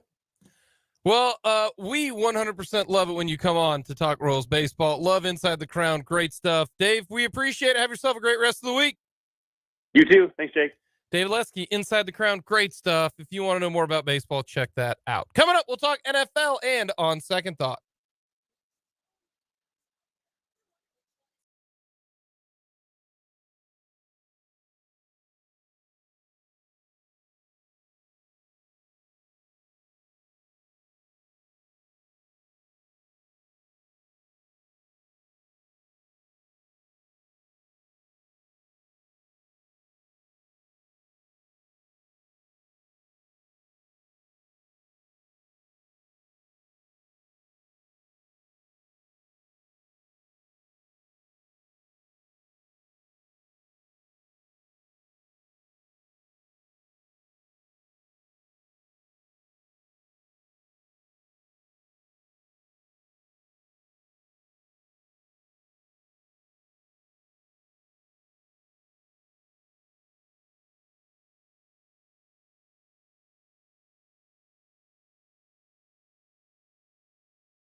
It is the final hour here on this edition of Mic'd Up on this Victory Friday. Royals in action tonight. They take on the Rays. Game 2, Zach Greinke on the mound for the Royals. So we will get to a little bit more Royals news coming up in the back half of this hour. Jake LeBon along with Kyle Manthe with you, filling in for Fulton, off today. He'll be back tomorrow on Monday. And if the Royals find a way to win just even one more game the rest of the series, I think Fulton will come back on Monday and he will be fully back on the Kansas City Royal train. It is a fun time riding the Royal Caster. It really, really is. As always, let us know your thoughts. Hit us up on our text line, 785-272-9429. Check us out on YouTube, youtube.com/@sportson580 here on this edition. We will give away some Royals tickets, so be listening this hour here on Mic'd Up. It is the off season for the NFL, which means everyone puts together lists and rankings and groupings and all of that. That's just, it's end of June, beginning of July. That's what the NFL media and NFL people do. So the NFL on NFL.com did put something together. This is from Kevin Patra, Around the NFL writer. And the headline is 2023 NFL season, 10 biggest remaining roster holes. Okay. This is over the entire NFL. Roster holes. So you've got 32 teams. A lot of holes on a lot of rosters, right? You know, I could name you a bunch of roster holes for the Raiders. The Raiders need help in a lot of different areas. One, the Raiders need help at quarterback. The Raiders need help at O-line. The Raiders need help at corner. The Raiders need help at safety. Like, there's a lot of holes for the Raiders, okay? A lot of holes. What about the Denver Broncos? We can do the same thing. Hell, they got a hole at quarterback. Okay? The entire Arizona Cardinals team, right? There's a lot of holes, okay? So when I looked at this list, I was like, all right, that's what I thought of first. Whenever I see a list of something, I don't know if you do this, Kyle, but I do this. Anytime I see a headline that says 10 biggest remaining roster holes, I, without looking at the article, try to put my list together, or at least like the top 5, okay? And one of them I already told you is the Arizona Cardinals. Their entire team stinks, okay? So you can look at really any number of positions for the Arizona Cardinals. So I thought Arizona first, and they happen to be number 1.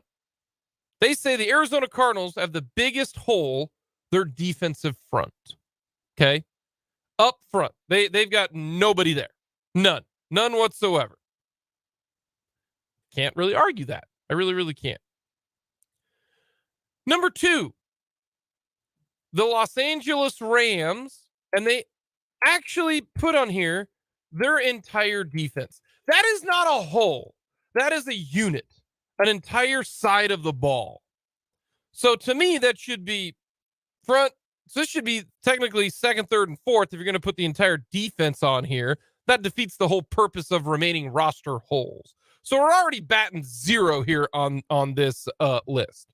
Which, as we go a little bit further, I have some umbrage with this list.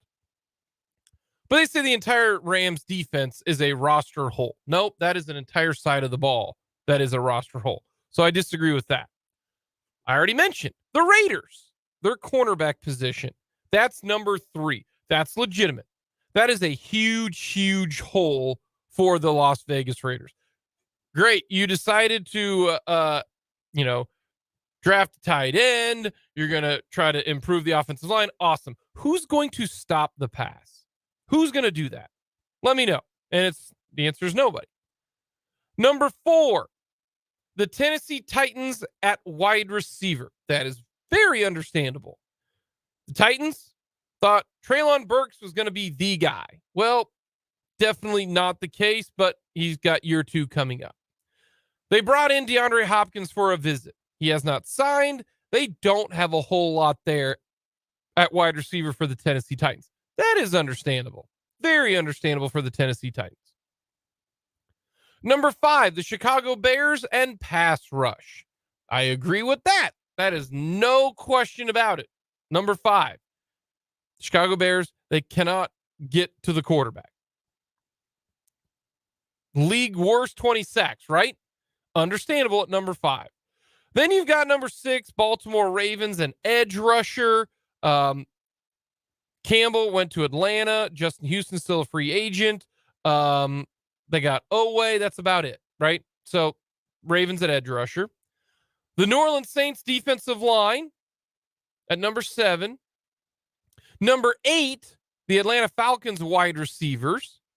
Drake London showed some spurts. Kyle Pitts, I know he's a tight end. But the Atlanta Falcons wide receiver, okay?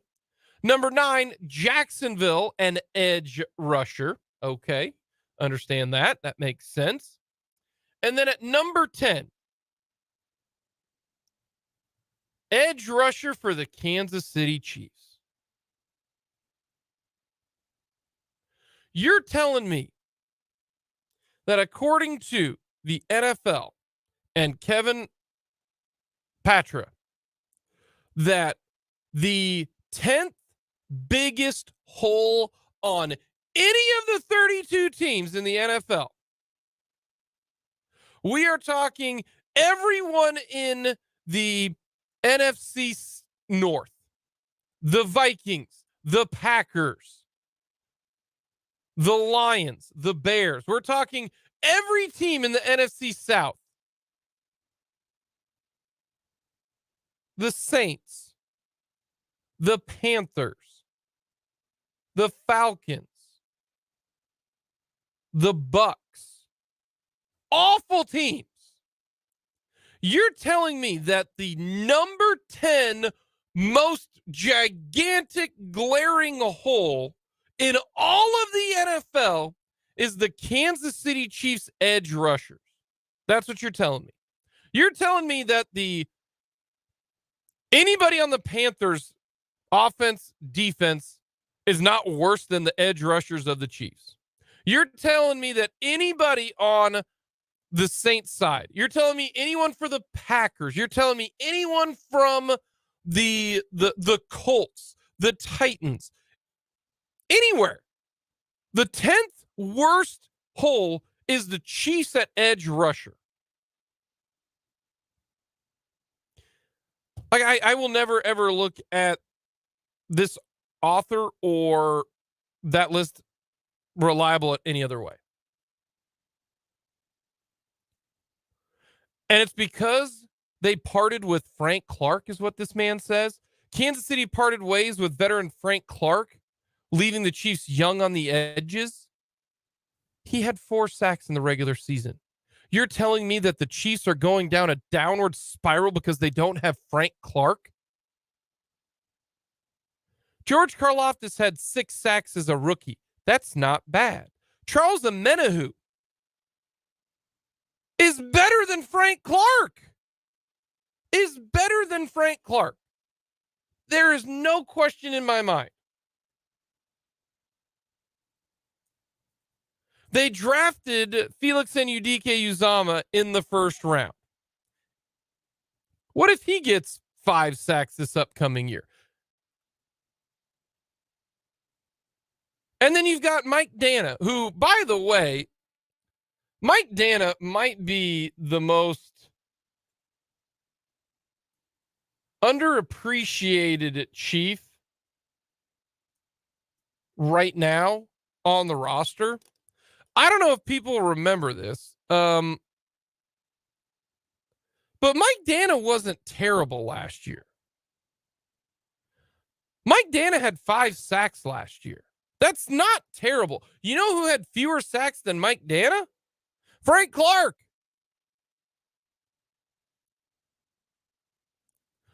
I guess I just read this. I'm going, how can you say that the Chiefs have 4 guys at edge rusher? A guy in his second year who came on strong late, had 6 sacks as a rookie. You have a guy who's a free agent signing in Charles Omenihu, who put in this situation I think will be much better. Then you've got Mike Dana, who had more sacks than Frank Clark with 5. And then you drafted Felix Enudike-Uzama, who's a rookie, and I understand. Sometimes rookies don't generate a lot, but I think Enudike-Uzama is actually going to surprise some people because he's going to be playing at his position where it fits him best at the edge. He is going to be an edge rusher, not part of the 3-4 where he's lined up inside. It blows my mind right now that someone actually thinks one of the worst holes in the entire NFL is the Chiefs, who have 4 solid guys on the 4 solid defensive ends. That's number 10 for you. Like, I couldn't get over this. Is it the number one concern for the Kansas City Chiefs? Yeah, you could probably argue that. Feel good about the O-line. I'm not worried about wide receiver. I think they are going to spread it out so much that I don't know who you're going to defend. And when in doubt, I'm going to go ahead and say, yeah, Patrick Mahomes is going to find a way to do it. They had the best offense in the league, and they lost Tyreek Hill. So they're going to lose Juju Smith-Schuster, and all of a sudden, oh, no, Juju is the one where, yeah, can't lose a guy who only played in 13 games last year. That's the guy that's going to, yeah, if, getting rid of Tyreek, yeah, we replaced him with Juju. You get rid of Juju, and you replace him with Kadarius Toney, yeah, Sky Moore, yeah, nope, they're done. Offense is going to stink. No, Patrick Mahomes, Andy Reid, the O-line, everything's going to work. Linebacker, totally fine there. Corner, you bet. If you want to say, I think safety's actually a bigger question mark than the edge position. Reid has never been that, above tier talented safety. They lost Thornhill, a guy who'd been there 4 years. They bring in Edwards, who first year guy. Cook is going to be playing a lot more snaps. Then you got another safety that they drafted. Like, to me, safety's a bigger hole than the edge is. You're telling me that there's, out of the 32 offensive line groups, because on this list that I am looking at,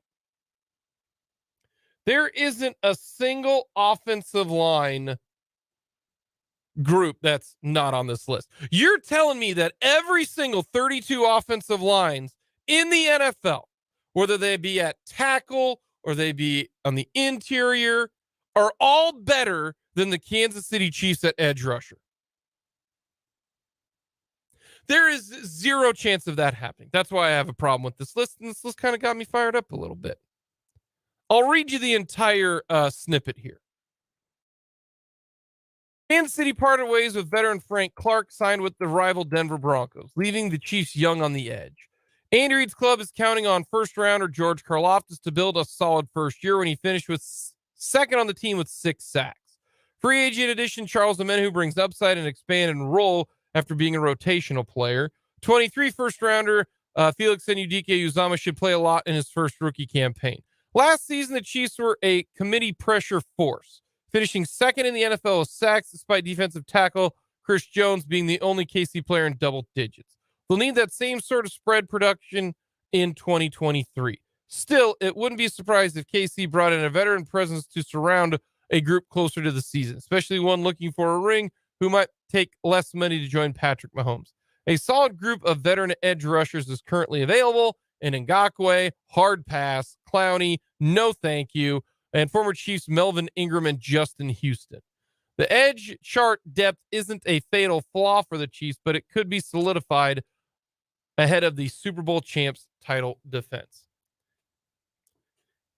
Yeah, that's there's the 10th biggest glaring hole in all of the NFL. The Chiefs edge rushers. What a joke. That shouldn't bother me as much as it does. But this is why we always talk about national people don't know your team. They don't. We like to get national writers on here to give you a outsider's perspective. That's why we bring in a guy like Jay Jaffe to talk Royals baseball. Wow, man, yeah, this team stinks. No one even really watches them. Well, it's hard to watch them because you can't. That's why, we bring in Matt Verderam. Matt Verderam talks about the Chiefs, talks about the rest of the NFL. We want to get his thoughts. That's why you bring in Eric Eager to talk about the Chiefs from a non-red colored glasses point of view.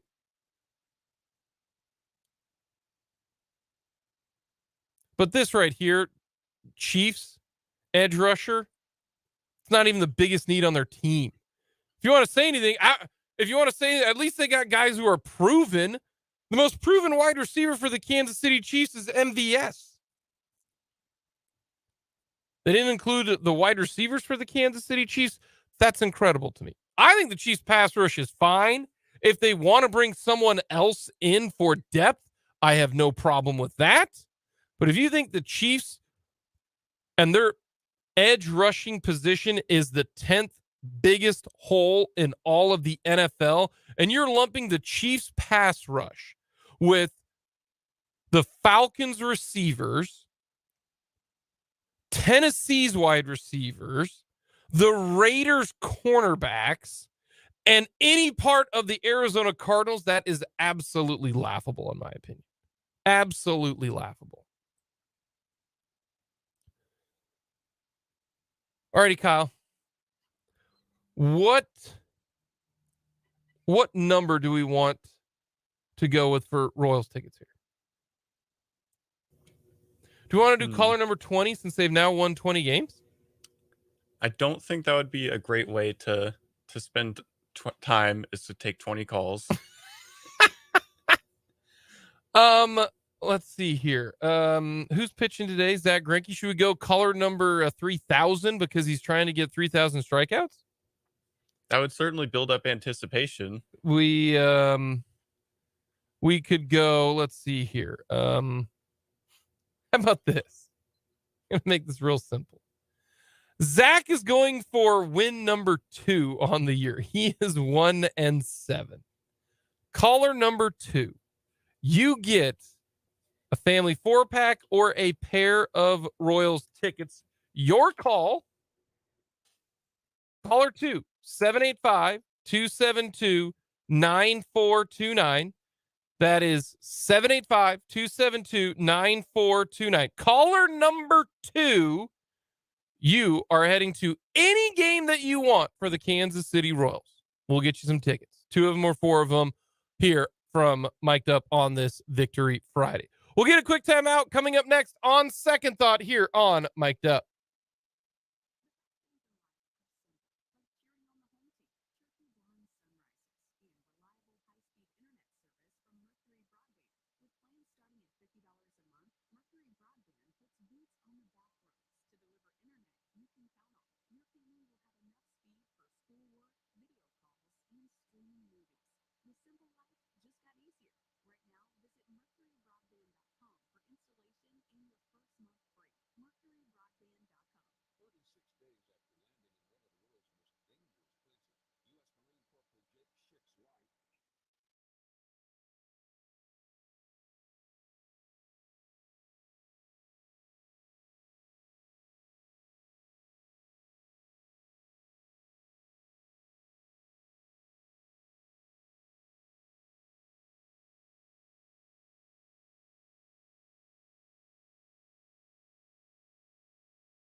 thoughts, where we like to have our mulligan of the week. Kyle, you really don't have it on second thought this week, do you? I mean, if you'd like to do something that you or like to mention something that you'd like to have a do-over on, you can mention that now if there's something that you want to. Well, I didn't say anything over these airwaves on Mic'd Up this week, but maybe an internal on second thought is coming into the draft, I didn't think that Marquise Noel had much chance of getting a real official contract, and he was quite literally the first person signed like undrafted after the draft.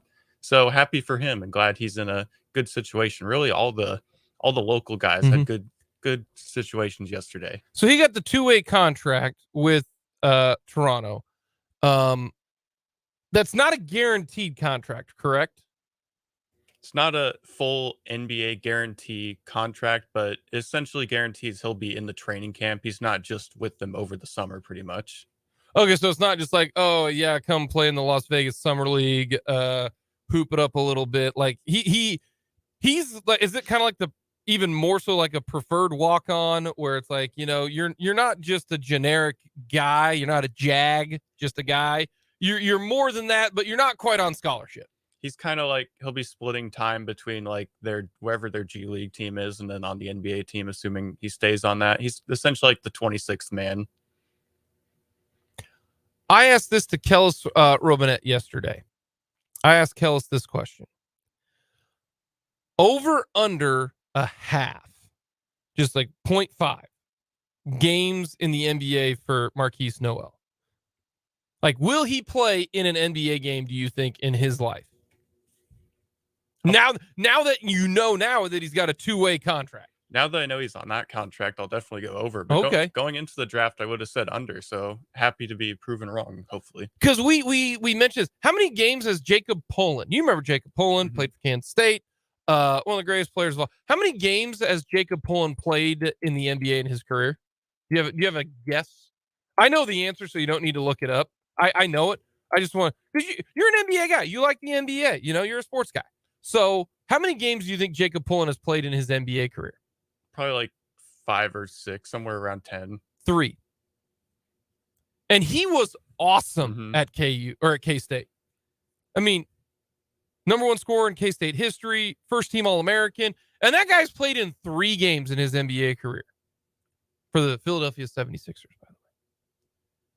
Marquise Noel, and Jacob Pollin's, 5'11". Marquise Noel's 5'7". So, and the fact that, like right away, I think it was Shams came out and was like, Marquise Noel signed with Toronto for a 2-way contract. That was immediately after the draft. I mean, I did not watch the draft after Grady Dick. So what, around like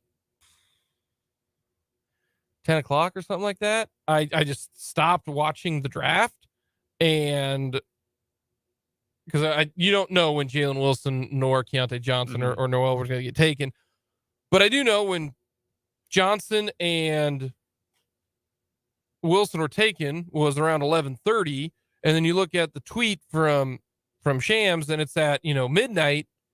That was a quick turnaround. So no, I'm on board with that. Mine is, yesterday I said on the air that I should put down $100 on the Tampa Bay Rays money line. I didn't, by the way, because I don't have $100 to spend, even when it comes to the thought of that the Rays are going to win easily. No, I did not. Thank goodness. Because I would be in a much more disappointed mood today, Kyle, if I put down $100 on the Rays to win. But that was, I joked, I'll put down $100 because you'll win 33. I said that's like guarantee winning $33. There's not much of a guarantee when it comes to the sports world. The Royals are the worst team. The Rays are the best team, and yet the Royals ended up winning. So that would be my do-over. Thank goodness I did not wager $100 on the Rays. But I will put down Lyles pitches tomorrow. Is that correct? Now that one you can wager on the Royals and the Rays. I think Lyles pitches tomorrow because doesn't Lynch go Sunday, if I'm not mistaken, for the Royals? So the Royals pitching rotation is It looks like Lyles is in line to go tomorrow. Yeah, Lyles, he's pitched actually pretty decent as of late, which means he's due for a bad start because he's normally bad. Go ahead and side on that one, being that the Royals will lose that game. That would be my betting advice if you want to go with that one. Chirino starting for the Royals tomorrow on Saturday. Greinke going today.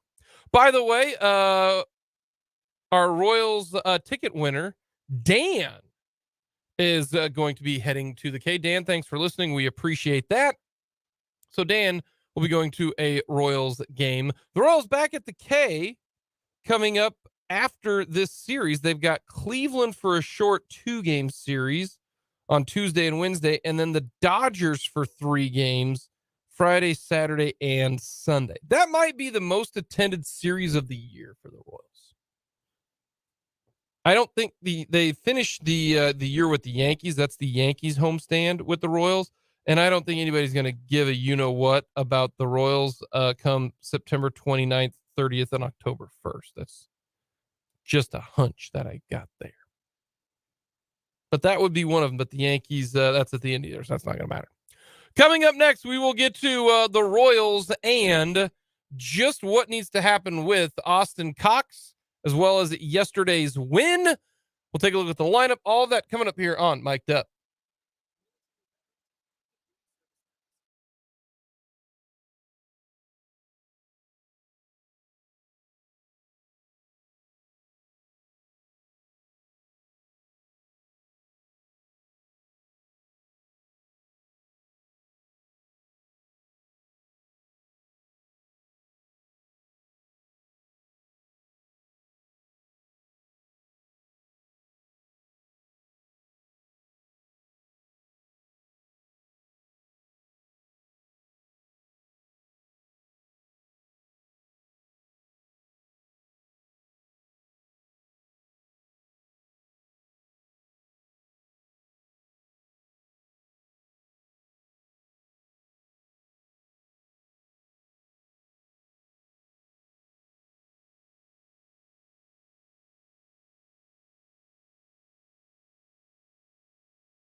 off.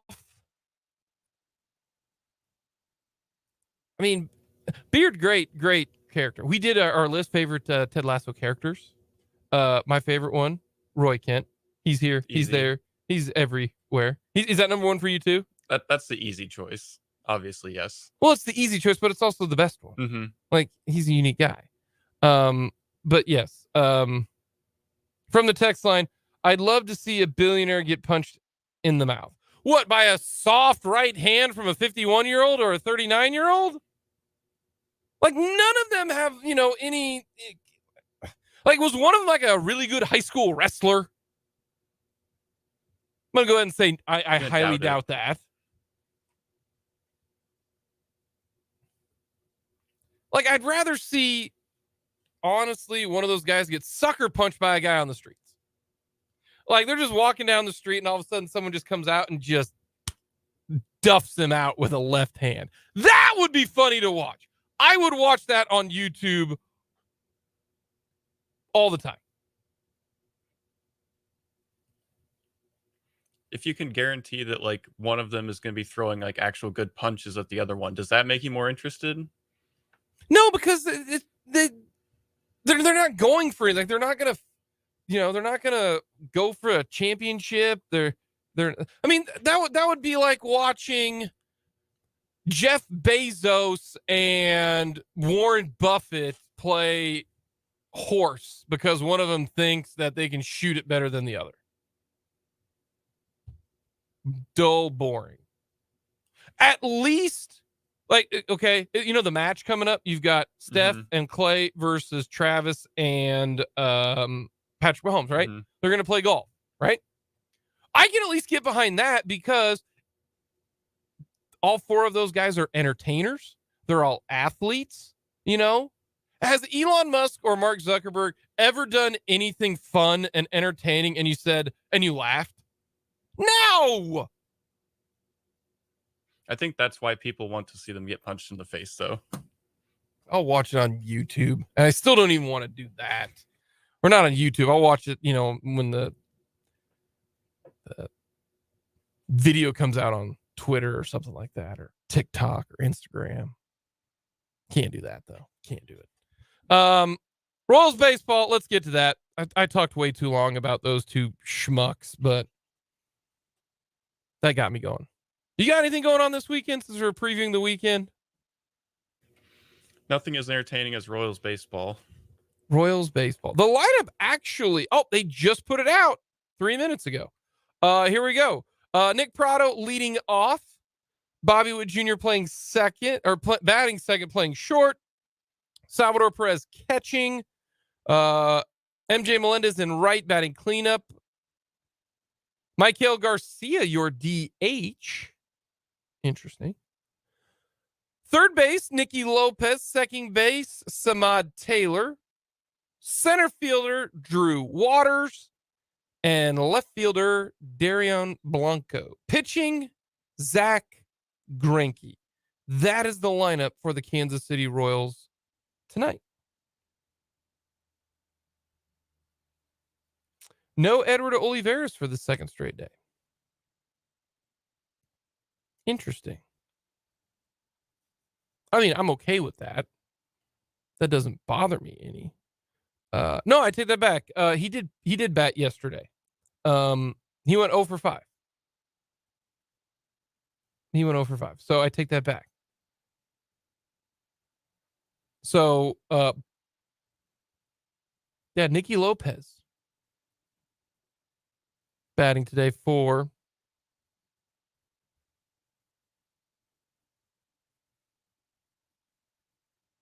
the Royals. Yesterday was the best game for the Royals this year. Like, that was a fun game. That game was entertaining.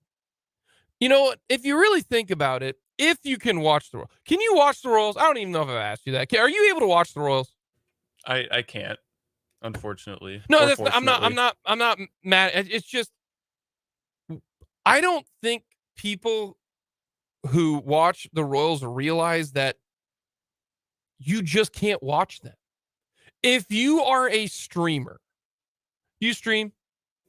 Yep. What do you have? Hulu, HBO, Netflix. Okay, so you got the trio of that. You know, Netflix is like what, $7 a month if you're just a single. Hulu's like what, $8-9 a month, and then HBO is like what, $5 a month. It's like 5 or 10. Yeah. So I mean, all of that combined is less than $30, right? Cable costs a lot more than $30. I don't know if you know that, Kyle. Like, so if you, and YouTube TV doesn't have it, none of the stream, you would have to buy the Bally Sports, which is $20 a month, right? And you ain't gonna buy $20 a month, obviously not. That sounds, why would you do that? The fact that you just can't watch it,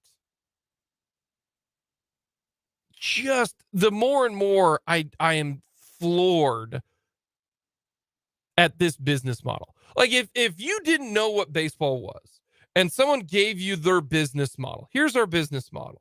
By the way, if you live in the area, there's only 4 ways that you can watch it.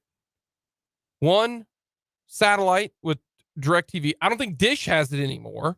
So DirecTV, cable, because all the cable places do, or you have to buy it via stream and spend $20. Which, if anybody knows, people buying stuff, via stream, they don't like doing that. I don't know if you know, but like when you go through your phone, like there's an app that you might like to use. You're like, what, it costs $1.99? Hell no, I ain't buying that. It's $1.99 one time, right? And people are like, nope, I ain't buying that. Which I laugh at that sometimes because I'm clearly okay with buying another beer at the bar when I definitely don't need that. But it's like $1.99 and people aren't going to buy it. You think people are actually going to go in, put all of their info, their credit card information into watching the Royals? No. Like, if somebody told you that was your business plan, like all the CEOs around this entire country would look at you and go, well, that business is going to fail. I mean, that would be if your high school basketball team, the only way you can go and watch a high school basketball team if you just showed up that day. There's no other way you can watch. You can't listen to the radio. You can't watch him on a stream, any of that. You'd say, well, that's dumb. What if I want to watch him? Like, that's so stupid that you can't watch him. My buddy, I don't even know who's on the Royals anymore. That mind-blowing that you can't do that. Like, someone who's a big CEO needs to go to a reporter who's got a lot of credibility and say, this is what they are doing that is absolutely asinine. So stupid. And the number one thing is going to be, of the 1.2 million people in Kansas City, there's only 3 ways that you can watch the Royals. 1, cable. 2, DirecTV. Or 3, stream it via satellites or via, you have to pay for it. And nobody's going to pay $20 a month to watch that garbage baseball team. That's what's so embarrassing about Major League Baseball. Low key, maybe the greatest thing to have happened is Diamond Sports, which owns Bally's, went bankrupt. And maybe, just maybe, Major League Baseball can figure out. Speaking of which, since we're on a roll here, did you see in an interview with Time Magazine that Rob Manfred's like, yeah, I'd probably like to redo the whole give the Astros immunity thing? You think? The fact that, see, this is why baseball's where it's at, because this is the man that's leading it. He's like, yeah, you know what? If I could do it all over again, I wouldn't have granted the Astros immunity and then just gone for it. Yeah. Shocker. When you made that decision right then and there, I really, truly wondered if you were intellectual and could problem solve at all, or who were you listening to? Like, who's your chief of staff and who are your advisors, Rob Manfred? Because every single one of them should be fired. Maybe I should have just done the investigation and actually maybe have punished them, because they didn't even punish them. Oh, yeah, you won the World Series. Nah, don't care. That's why if Jose Altuve, if Carlos Beltran, if any of those dudes for the Astros make the Hall of Fame, they had better 100% put Bonds, put Clemens, put A-Rod, put all those dudes in the Hall of Fame. Because what's the difference in cheating? Oh, we took steroids. Okay. Oh, we cheated and knew what pitches were coming because we used technology and spying and all that. There's no difference. What's the difference between injecting some, steroid that's going to make me hit the ball harder, or not knowing where the ball is and using that, or knowing a fastball is coming? If they put in Altuve and Beltran's a Kansas City guy. This is what Manfred is, just an absolute idiot. Incredible. It's a good thing it's Friday and we got like 5 minutes left, because I was on a roll here, man. I'm not going to lie to you. Coming up next, we'll wrap things up with the mic drop.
Alrighty, Kyle, what do you got for the mic drop? My mic drop today is Royals. Let's go for 2 in a row. Let's start a winning streak. I just thought of this. What if the Royals win 3 in a row for the first time all year, and it's against the Tampa Bay Rays? That would be amazing. It really, really would. My mic drop will be, everyone have a great weekend. Great to see Grady Dick go to the Toronto Raptors. That's a Kansas guy getting drafted, coming from Kansas. That's really, really cool. Keontae Johnson, Jalen Wilson as well going in the draft.